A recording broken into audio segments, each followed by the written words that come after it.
Hey everyone, welcome back. If you're here, you're probably excited about your brand new HP Spectre 2025 laptop and wondering how to get it up and running.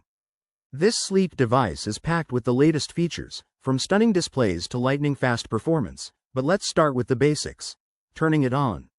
I'm going to walk you through this step by step, so you can be browsing, working, or gaming in no time. First things first, make sure your HP Spectre is fully charged or plugged in. Nothing's worse than trying to power up and realizing it's out of juice.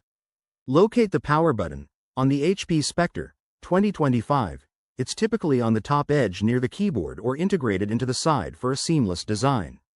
It's often marked with a small circle icon, so keep an eye out.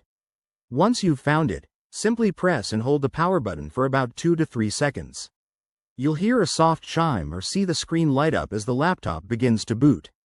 If it's your first time, the device might take a moment to initialize, so be patient. The HP Spectre uses advanced AI to optimize startup, which means it could be quicker than older models.